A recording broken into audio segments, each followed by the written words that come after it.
Après des mois et des mois de réflexion, pour ne pas dire des années, j'ai décidé d'accepter vos demandes incessantes visant à me pousser à être candidat à la présidence du Bénin.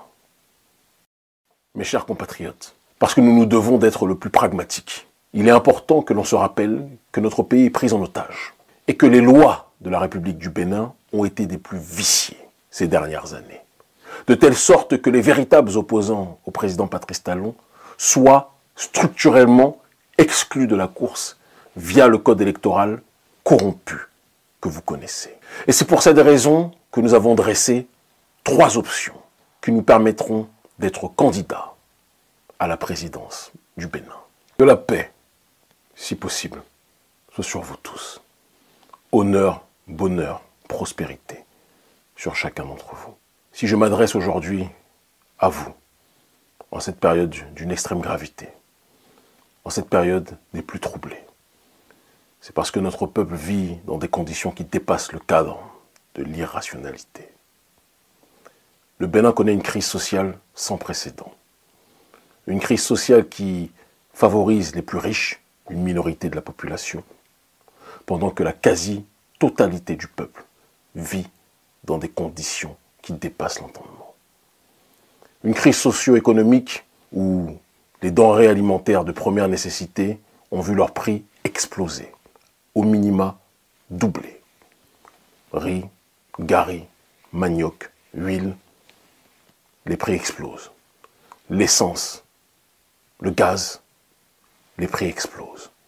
Les sojaculteurs qui connaissent une dépression sociale qui dépasse l'entendement connaissent de plus en plus de suicides. Les paysans, dans leur entièreté, connaissent des conditions des plus difficiles. Les licenciements au sein des entreprises d'État, eux aussi, sont devenus légion. Les enseignants vivent dans des conditions des plus difficiles, dans le primaire, dans le secondaire et dans la sphère universitaire.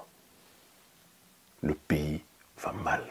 Vous rajoutez à cette réalité cette passion pour la persécution qu'a notre président, le président Patrice Talon, lorsqu'il s'agit de s'attaquer aux opérateurs économiques nationaux, qu'il pousse à l'exil, qu'il pousse à la dépression économique, politique et psychologique, parce que Talon n'aime pas partager le butin que constitue à ses yeux le Bénin avec ses semblables, avec le peuple. Non, il veut tout s'accaparer, et s'il doit partager avec certains, ça sera toujours avec les opérateurs économiques prédateurs occidentaux. Les entreprises françaises contrôlent massivement l'économie béninoise. Inutile de préciser qu'elles sont exonérées pour la plupart de nombreuses taxes. Luxe dont ne peuvent pas se prévaloir les entreprises béninoises qui, elles, sont surtaxées par le même régime béninois. Toute cette situation entraîne une frustration généralisée au sein de la population, du nord au sud, de l'est à l'ouest. Un peuple qui souffre ne peut pas être un peuple en paix. Et constater ce fait ne signifie pas appeler à la violence, mais simplement rappeler le principe élémentaire d'intelligence. Nous avons tous vu la déclaration au Parlement, à l'Assemblée nationale, du président Patrice Talon. Une déclaration pleine de mépris, d'arrogance et aussi de panique. Parce qu'un président en fin de mandat qui menace sa population est un président qui se sait en réalité en danger par rapport à son bilan. Dire cela ne signifie pas vouloir appeler à la déstabilisation. Bien au contraire.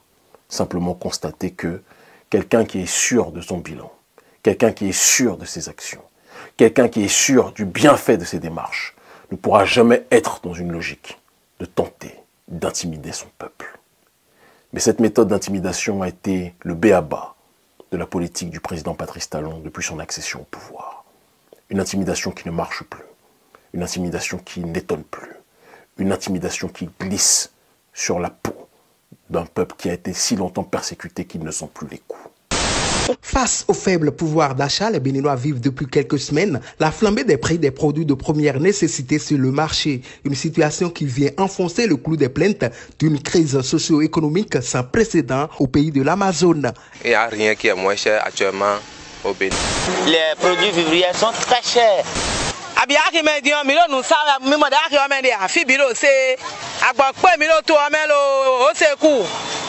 En dehors de cette morosité économique que subissent les administrés du président Patrice Talon, s'ajoute la restriction des libertés d'expression selon certains Béninois qui ont perdu confiance en la justice de leur pays. La justice, en réalité, c'est ça notre rempart. Maintenant, aujourd'hui, on n'a plus confiance. Parce qu'au pays, actuellement, quand tu parles, on viendra te chercher chez toi. Il y a trop d'arrestations dans le pays même. Nous ne pouvons plus parler de la démocratie au pays. On n'a plus la liberté. Il y a un clan qui s'accapare de nos ressources. Parce que les gens n'ont pas 15 000 francs pour se faire soigner, ils meurent dans nos hôpitaux. Pendant que eux, le petit groupe, que ce soit de l'opposition ou de la mouvance, pour se faire soigner, c'est à l'extérieur. Face à cette atmosphère d'incertitude du lendemain, certains Béninois demeurent favorables à l'avènement d'une troisième voie proche des jeunes au sein de la classe politique béninoise. Nous allons toujours dire qu'on doit suivre la politique actuelle du Bénin. On n'espère pas avoir grand-chose si ce n'est pas une nouvelle tête comme Kémy Séba. Sinon, avec l'opposition actuelle, qui maintenant peut changer la tendance? Monsieur Kémy Séba incarne aujourd'hui la dignité africaine. En Afrique aujourd'hui, nous ne sans savoir, il reste celui-là qui est prêt à donner sa vie pour ses frères. Kémy Séba, c'est un jeune dynamique. Pourquoi ne pas lui donner une chance de diriger un jour notre pays, le Bénin? On en a besoin. Kémy Séba, on s'est encore, on connaît les télé, mais pour nous pour. Mato nebe amede do volonté de toler jaouéa, ye maoudia. Et là on voit que. Et c'est pour ces raisons, après des mois et des mois de réflexion, pour ne pas dire des années, j'ai décidé d'accepter vos demandes incessantes visant à me pousser à être candidat à la présidence du Bénin. Mes chers compatriotes, parce que nous nous devons d'être le plus pragmatiques, il est important que l'on se rappelle que notre pays est pris en otage et que les lois de la République du Bénin ont été des plus viciées ces dernières années, de telle sorte que les véritables opposants au président Patrice Talon soient structurellement exclus de la course via le code électoral corrompu que vous connaissez. Et c'est pour cette raison que nous avons dressé 3 options qui nous permettront d'être candidats à la présidence du Bénin. La première option, issue d'un certain nombre d'interactions avec les cadres du Parti des démocrates, sera que ce parti, le parti de l'ancien président Yahi Boni, nous porte candidat à l'élection de 2026. Car c'est le seul parti politique de l'opposition qui a le nombre de parrainages suffisant pour accéder aux élections. Bon nombre d'entre vous, lorsque nous avons évoqué dans de multiples réunions avec vous autres, membres de la jeunesse béninoise, nous ont dit que le président Yahi Boni ne pourra pas accepter. Parce que le président Yahi Boni, à vos yeux, aux yeux de nombre d'entre vous, fait partie de cette ancienne France-Afrique qui peine à vouloir mourir. Je vous ai répondu, et je l'ai dit aussi, dans le cadre de réunions avec des membres du bureau du Parti des démocrates, que je ne voulais pas être incarcéré dans le passé et que je pense profondément que tout le monde peut changer. Le Parti des démocrates a une occasion historique s'ils comprennent la nécessité de parier sur le bon poulain, de gagner les élections au premier tour. Un coup KO, coup de marteau. Est-ce que le président Yahi Boni acceptera cette main tendue? Ça sera la dernière que nous lançons. Je l'ai dit à bon nombre des membres du bureau central au sein duquel j'ai de nombreux amis. Si tel est leur choix, nous avancerons ensemble et nous libérerons le pays. La deuxième option aura pour seule et unique fonction de constituer une véritable coalition, bien plus large que celle qui existe actuellement, visant à exiger une réforme du code électoral pour que tout le monde puisse candidater à l'élection présidentielle au Bénin. Et enfin, la dernière option, certains diront peut-être la plus importante, c'est une triangulation des forces, appelée l'opération Jéricho, qui s'appuiera sur une base tripartitionnelle, une logique de révolution sur le terrain informationnel, une logique de mobilisation, de contestation populaire, et une prise de responsabilité de ceux habilités dans le pays à faire basculer les choses pour que le peuple puisse reprendre le pouvoir. Dans tous les cas, nous accompagnerons tous les processus évoqués parmi les 3 qui permettront à notre peuple d'arriver à la destination nommée la libération du Bénin. Ce que nous avons propagé partout, nous allons l'installer ici, pour une résurrection du pays des Agonché, pour une résurrection du pays de l'ancien Dahomey, pour une résurrection d'un peuple qu'on a trop longtemps voulu écraser, mais que nul ne peut exterminer.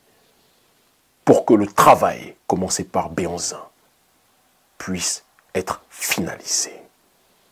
Ce que le roi Béhanzin a commencé, nous allons plus que jamais le terminer.